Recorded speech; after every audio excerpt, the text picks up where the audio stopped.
am Wraith, and this is Scandal. Scandal, say hi. Scandal says hi. And we are Souless Affection, originally from Minneapolis, Minnesota, and now migrated down to San Antonio, Texas. Other than that, tell us a little bit about yourselves. How did the band get started? Souless Affection really started, I really want to say it started 25 years ago. I was the unfortunate recipient of what has been hidden so many times in a closet and so many times been hidden and hushed that the rest of the world doesn't see, and was abused and raped and molested at the hands of my father. And 25 years later, I finally found a voice for myself, and I wanted to be a voice for other people because, again, as you look around, you see Penn State, you see everything that's happened. So Souless Affection started by chance. I had been writing a lot, and there was a gentleman I had met via MySpace when it was still big, and his name was Xavier Morales. And I was doing a show, putting a show together with bringing Angels on Acid to Minneapolis for the first time. It was the first show I had ever promoted ever, and brought them to town for the first time with the help of a lot of friends. And Xavier was writing the music at that time for Souless Affection, and that I was just writing the lyrics, and we hit it off. And he was able to take what those inner feelings that I wanted to convey, and he was able to take them and put them to music, and exactly what I was feeling. And it just took a whole direction to where our bio, says specifically, I am that voice. I feel like someone took tape off of my mouth after 25 years of holding all of it in. So here we are 4 years after that, down in San Antonio. Yeah. Cybergenetic must be a trip for you guys. What kind of trouble have you and the other bands gotten into so far? Nothing yet, but nice young. There's still time. Yeah. It's been pretty relaxed. I'm normally a very refrained, very even keel kind of guy. Refrained? Restrained? Soon to be restrained. It depends on how the night goes. I don't know. I'm sure that there'll be some fun stuff tonight. I have yet to get in any trouble, but yeah, the night is still young. So Souless Affection's live show is very emotional, at times uplifting, at other times emotionally wrenching, more so than many bands in this scene. What forces drive you to create such a connection with your audience? Wow.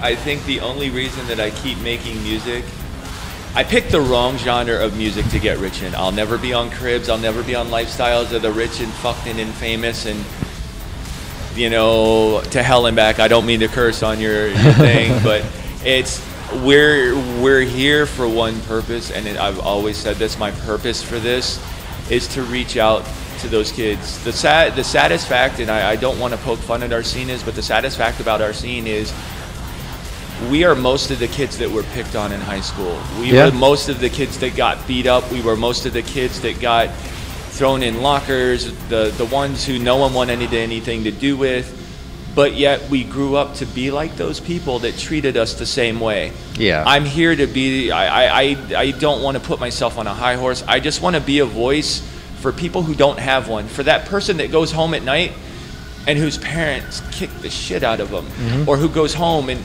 whose husband or wife, whether it be mentally, physically, sexually, abuses them, and they can go home and finally stand on their own 2 feet and go, I don't have to take this anymore. I don't have to be quiet. Right. I mean, I hate talking about politics or anything, but I look at Penn State right now. I got so emotional that made me cry, because I was like, why did it take something happening at a big time school that has such a big rapport for turning out such world leaders and all that? Why did it take them to put a blue ribbon out to say, oh, we need to bring awareness to this? Right. You have a ribbon for breast cancer, you have a ribbon for the soldiers, you have a ribbon for this, that, and the other thing, but I got yelled at. My wife's mom yells at me and pokes things out there. oh, this is a guy who puts on his Facebook that he was sexually molested and raped and abused. And, well, what does that say about him? It says I'm not going to be quiet about it anymore. It's not okay. Exactly. There's a song that we have, and I have tattooed on my back, I have a set of wings. Children are their angels, and there's a song called Rape of an Angel that we do. And the chorus goes, and it's directed towards my mother, that you sat at the altar and you watched me bleed. How could you let him tear out your angel's wings? And my philosophy on life is, if you sit there and watch it and let it happen, you're just as bad as the person doing it. Yeah. So I just want to be a voice for those people and say, it's not okay. Go home and stand on your own 2 feet. Get 3 or 4 of your friends. If you can't stand on your own, let them be your legs. Let them be your voice. It's hard for me to say, because you can already see right now I get real jittery, and all of a sudden I get real emotional about it. It's so hard, because every time I'm on stage, I relive what happened to me 25 years ago. And you can, being on stage with them during those shows, I mean, you can see the crowd feels that. Really, I mean, not to sound cliche, it's really an epic thing to watch that just take hold of people in the crowd and watch the look on their face change, feel the vibe in the room. Fucking madness. Now, your first album, Epidemic from 2010, is almost sold out. How was the reaction to that album? Are we going to see a repressing soon? I'm hoping to repress it. We signed with, originally before the label folded, we signed with Twisted Flesh Recordings. Right. And they folded. I guess we'd really like to do a repressing of it. I was not happy with it, because of the fact is, it was rushed. I'm not going to lie, I got my head up my ass and I wanted to rush it. And okay, well, see, this is what Souless Affection is. It's just you now. It becomes just me. I guess I'd like to do a repressing of it. Like I said, you caught me off guard a little bit with some of this. But I also like the fact of, I want people to see that I want them to feel and see that it was rushed, and I want them to see that I was so set with getting my message out there that it didn't matter to me what the quality was of how it got out there, as long as the message got out there. Right. And I want them to be able to have that, because then they can say, okay, you know what, this is where they were then, and this is where they are now. Right. And we took 5 of those songs and I completely remastered, redid the vocals. We released them for free as a free demo. And then we did the Don't Mess With Industrial compilation. Right. And it's been a progressive thing where, to me, the music is great. I love what I do, and now I've taken a hold to where I'm actually have learned to write music. I do a lot of it now, but now it's to a point where it's more refining, to where I still want to make sure that as we go forward that we don't lose what made Souless Affection Souless Affection. We always have these childish keys and synths, and that's what people say that they notice. It's just, you can still hear that inner child in you, and it's a part that I won't let go of. Right. And it's I guess that's about all I can say. It's something I never want to let go of, is that childhood. Because even now when people want me to sign CDs, I still have this look on my face like I'm a 5-year-old, like that just got their first Game Boy, like,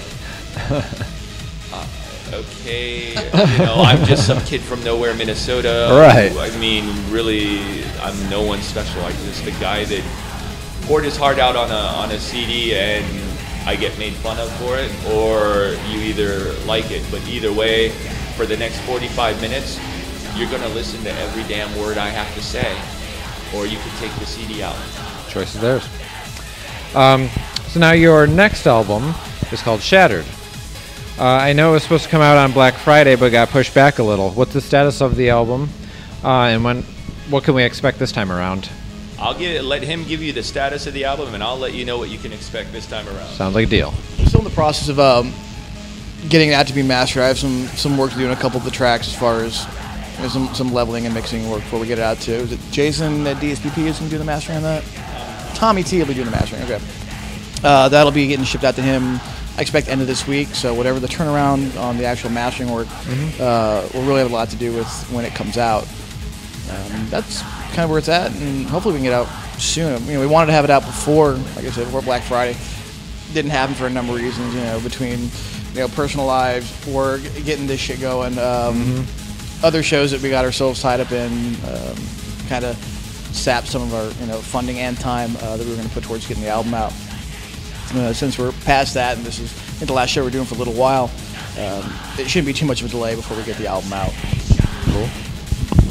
And I guess as far as what you can expect, Epidemic was more of me lashing out at the world, at what the world had done to me, and how I felt, how at that time that you were wrong, and whether it was religion, politics, after many years in the military, whether it was people, my mother, my father, now it's more of an inner portion of me. Shattered is you are getting everything about me. You're not getting what happened to me like you did on Epidemic. You're getting what it did to me.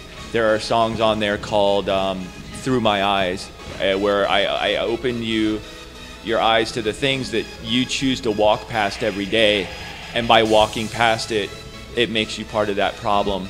But the greatest thing about that is, and it's on YouTube and people have heard it, and it's been mislabeled. I want to let the world know it's been mislabeled as being on the Epidemic album, and it's not. It's going to be on the Shattered album. That there's a song on there called Salvation. And I would not be standing here if not for 6 years ago this March, that the greatest thing to ever happen to me was I had a daughter. And my daughter showed me that, God, I just the thought of my little girl, I get emotional about. But so I want to show people that you can still go through the hurt, and that 88% of the population that is abused and molested and raped and neglected and shunned and beat on and bullied grow up to repeat it themselves. But you know what? You don't have to be part of that. You have to make that conscious effort. It's a lot easier to go with the crowd than it is to go against the grain. And I'm just trying to let people inside, and my daughter is that driving force for letting people inside of why I am the way I am. I was not always the most, I'll say the nicest person. I've done a lot of wrong in my life, a lot of wrong. A lot of things that I cannot repair with the people that I've done those wrong to, and if any of them see this, to all of you I ever wronged, I apologize. But hopefully through the music, I can make amends through that, and hopefully leave people with a better understanding of who I am and really why Soulless Affection is here, and that's we're here for them, and that's the only reason. And I'm just sad that so many bands lose sight of that. Being a promoter, you see technical writers. I won't mention names. I won't do anything like that. But you see technical writers. You see things like this, and you just, it appalls you, because when we go out on the road, just pay for us to get there, and we want to play the show. I don't care if you pay me $10, $20. I'll play in front of 1 or 100. I don't care, because that one person makes a difference. It just takes one person to make change happen. Chris, it took one person with an idea. Now, it took many other people to help bring that idea to a realization, but it took one person with an idea, and that idea spread like wildfire. Right. That's all it takes. So now, as far as the cover art, it's rather striking, to say the least. Can you explain to us what you're trying to convey with it and who created it? I met this girl online through Facebook who liked our music. Her name is Araja. You can find her on my friends on the band's Facebook. She's at one of the top. The artwork is to state that the kid is playing with his father's gun. Father's in the other room, TV's on, not paying attention to his kid. And the kid playing with the gun, his dad startles him, and the gun accidentally goes off. Right. The dad being my dad, and me putting myself in that childhood where the gun's on the floor, and I sit there for a minute like I can't believe what just happened. And then all of a sudden, when you look on the walls, you see rape, molestation, abuse. You see that, and that's me coming to the realization of the fact that in my eyes with Shattered, that I can finally let that go and show the world that I realized what happened. To me, this album is me finally letting go of my father once and for all. Finally being able to say, you know what, that's a chapter I'm going to close in my life, because when I die, that part of my life, my father, even though when he dies, he still lives in me. But when I die, that whole thing finally dies. And the artwork was just that realization of, wait a minute, I don't have to go through that anymore. I could show the world what had been done to me and put it out there and say, I'm not afraid. I'm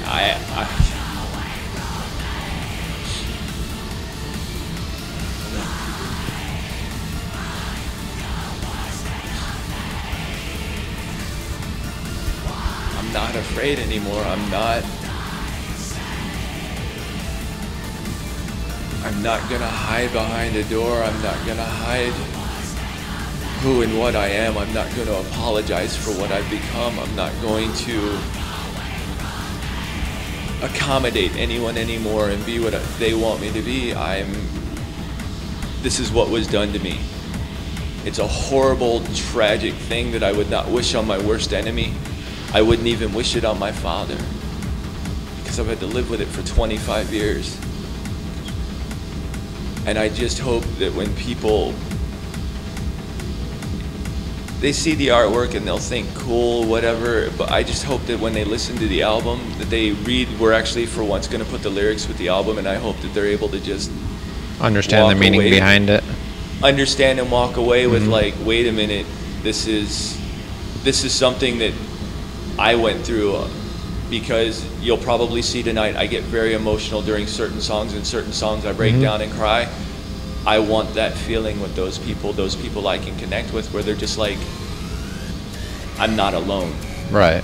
And that's what that feeling was. That's what that arc was fair. That's what was there for, is I had to put it in writing for people to see why it was there and what the songs mean, why the album's titled Shattered. Right. Because that's what it left me for so many years, until I moved.